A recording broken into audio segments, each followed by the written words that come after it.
Baik, Assalamualaikum warahmatullahi wabarakatuh. Perkenalkan, nama saya Muhammad Rifki Halil dengan NIM 221085.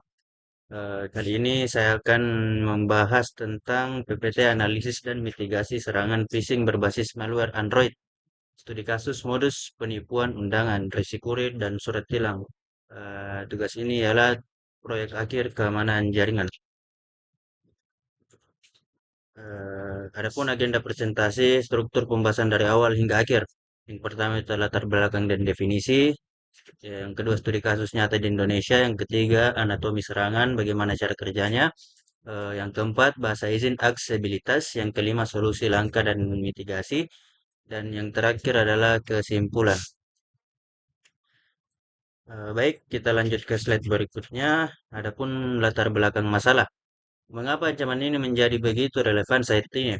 Nah, di sini sudah terdapat penjelasannya, yaitu transformasi digital mendorong masyarakat Indonesia untuk semakin bergantung pada transaksi online dan mobile banking.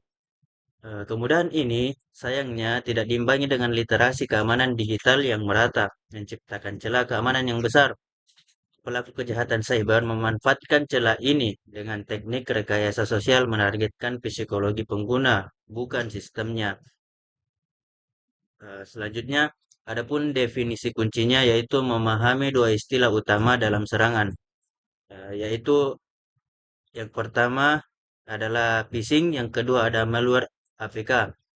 Adapun pengertian dari phishing tersebut yaitu upaya menipu seseorang untuk mendapatkan informasi sensitif seperti password dan data keuangan dengan menyamar sebagai entitas terpercaya dalam komunikasi elektronik. Nah, phishing tersebut juga banyak dilakukan oleh seseorang yang ingin membobol suatu proyek atau suatu akun, seperti contohnya eh, dia ingin mengambil data-data akun tersebut. Nah, sudah dijelaskan ada penjelasan di PPT ini.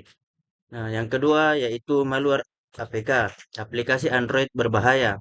Nah, contohnya aplikasi Android berbahaya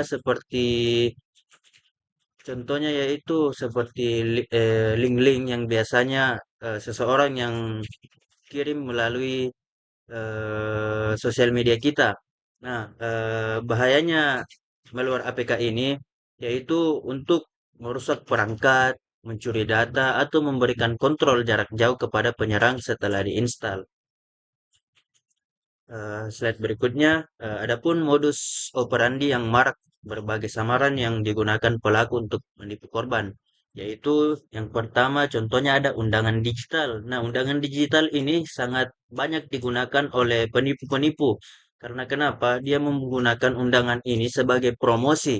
Istilahnya kita dapat keuntungan, tetapi halnya undangan ini ialah jebakan. Nah, yang kedua ada itu resi paket, yang ketiga surat tilang dan tagihan listrik. Semua eh, empat contoh tersebut banyak dan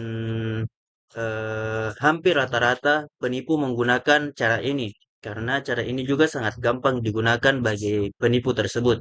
Nah, semua modus ini memiliki tujuan yang sama, membuat korban mengklik dan menginstal file APK yang berbahaya. Selanjutnya, studi kasus nyata. Kisah seorang pengusaha kuliner di Malang yang menjadi korban.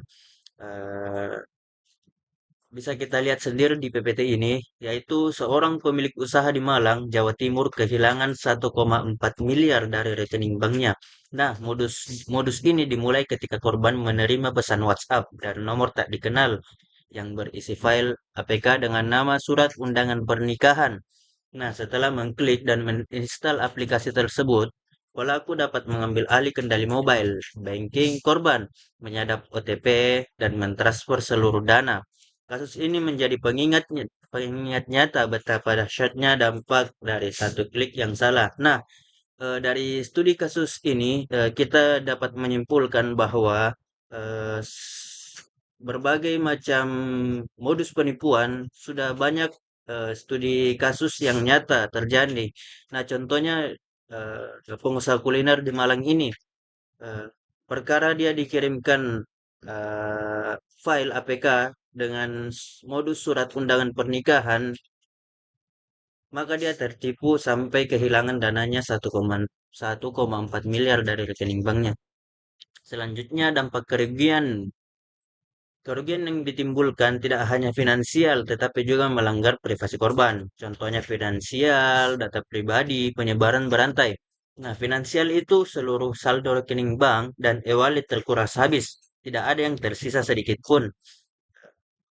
Yang kedua, ada data pribadi, kontak, galeri foto, dan isi pesan pribadi dicuri untuk penipuan lebih lanjut. Nah, data-data pribadi ini, penipu biasanya menggunakan data kita sebagai istilahnya tumbal untuk eh, korban-korban selanjutnya. Nah, penyebaran berantai ponsel korban digunakan untuk menyebar malware ke seluruh kontak secara otomatis. Eh, Adapun yang selanjutnya anatomi serangan. Bagaimana pelaku memulai serangannya? Yang pertama rekayasa sosial dan yang kedua distribusi malware. Membangun narasi undangan paket untuk memanipulasi korban agar terpercaya dan penasaran. Nah, yang kedua, mengirim file aplikasi yang ikon dan namanya disamarkan seperti dokumen atau gambar melalui WhatsApp. Yang ketiga, manipulasi instalasi. Dan yang keempat, permintaan izin kritis. Nah, bisa kita baca sendiri, permintaan izin kritis ini, aplikasi meminta izin paling berbahaya, layanan aksesibilitas, dan manipulasi instalasi, korban dipandu untuk mengaktifkan izin install from unknown sources agar aplikasi berbahaya bisa dipasang. Dan adapun kunci serangan izin aksesibilitas. Nah, mengapa izin ini sangat berbahaya jika disalahgunakan? Izin aksesibilitas ini memberikan aplikasi kemampuan untuk yang pertama melihat layar, yang kedua melakukan klik, dan yang ketiga membaca notifikasi. Membaca semua teks yang muncul di layar termasuk password, PIN, dan saldo rekening Anda. Nah, yang kedua melakukan klik, meniru sentuhan pengguna seperti menekan tombol transfer atau setuju tanpa sepengetahuan Anda. Yang ketiga membaca notifikasi, menyadap kode OTP yang dikirim melalui SMS atau notifikasi aplikasi lainnya. Dan adapun solusi-solusinya yaitu hal-hal yang wajib Anda lakukan untuk tetap aman. Yang pertama itu waspada dan skeptis. Yang kedua verifikasi pengirim. Yang ketiga hanya install dari Play Store. Dan yang keempat periksa izin aplikasi. Nah, di empat contoh solusi ini mungkin kita bisa gunakan agar lebih waspada lagi terhadap penipuan-penipuan atau modus-modus yang banyak dilakukan orang-orang. Dan adapun larangan kerasnya yang tidak boleh kita lakukan yaitu jangan asal klik file. Nah, yang kedua memberi izin aksesibilitas, yang ketiga mengabaikan peringatan keamanan, dan yang keempat panik dan bertindak gegabah. Kenapa kita tidak boleh panik dan bertindak gegabah?